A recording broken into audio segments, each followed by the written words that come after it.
मोठ्यापर्यंत ज्यांच्या मुखावरती नाव आहे असे सन्माननीय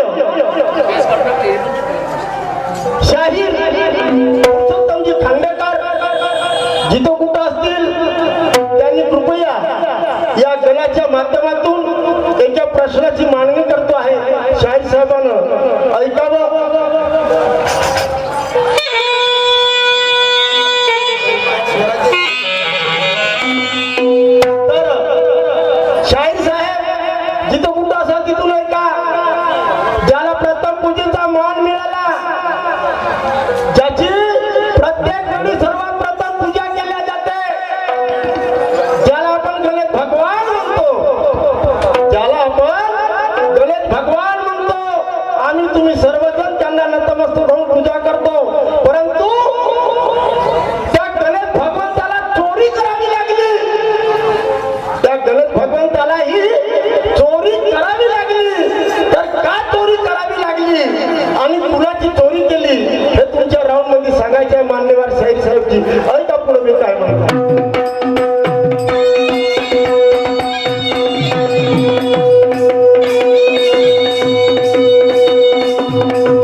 करायची होती, परमेश्वराची पूजा करायची होती, तर आपण आपल्या जीवनामध्ये एक फार मोठी चूक करून बसलो. ती कोणती? की आपण लग्न केलं, मुलं बाळ झाले, संसार झाला आणि या मोहमायाच्या जाळ्यामध्ये बांधलं गेलं. या मोहमायाच्या जाळ्यामध्ये बांधल्या गेलो. मग रात्रंदिवसच परमेश्वराची पूजा करायची, तर आपला उदरनिर्वाह कसं करायचं, आपल्या मुलाबाळाचं संगोपन कसं करायचं, हा एक विचार निर्माण झाला. 8 दिवस झाले, 8 दिवस झाले घराकडे गेलो नाही, पत्नीसोबत 2 प्रेमाचे शब्द बोलले नाही आणि पत्नीला विचारलं नाही, पत्नीचं ऐकून घेतलं नाही. काय करावं असा विचार निर्माण झाला मनामध्ये. कारण आता तर बायकोचं सांगत नको, बिलकुल नाही. आता बिलकुल तीरभर ऐकतच नाही. हो, बिलकुल नाही ऐकत बायको आता. कारण त्या दिवशी मी माझ्या पत्नीला म्हटलं, अहो भाजीमध्ये मीठ कमी आहे, एवढा शब्द बोलला. भाजीमध्ये मीठ कमी आहे. बायको म्हणायला लागली, पट्टे तर खाण्याचा हाताला.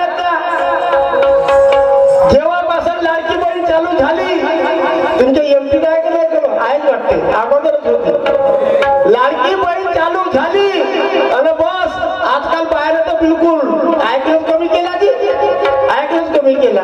काहून तुम्हाला भाव देते ना, माझा भाऊ 1500 देते, तर आम्हाला लाडका भाऊ चालू नाही करायला पाहिजे का? नाही का?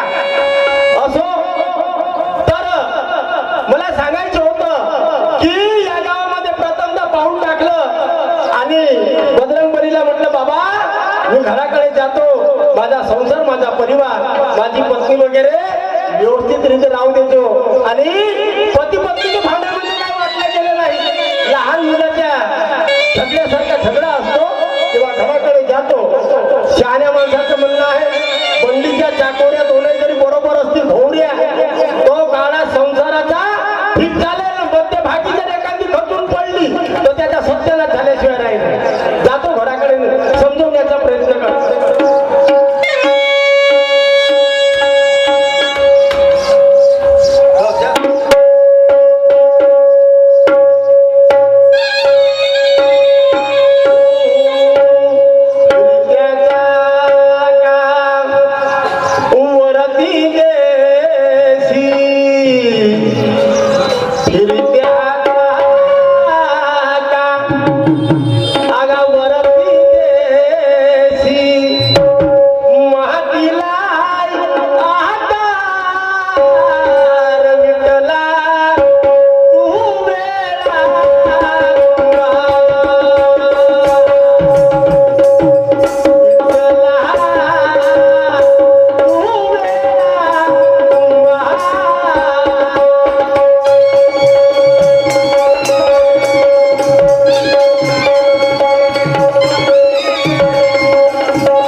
परत येऊन जाईल.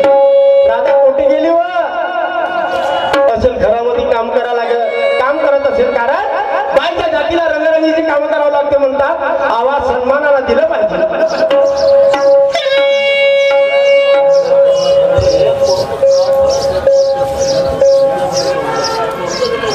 चोनक्याचे नाही समजत काही सही झाला असेल दांडा कोठे गेली असेल राधा.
चालू असतं.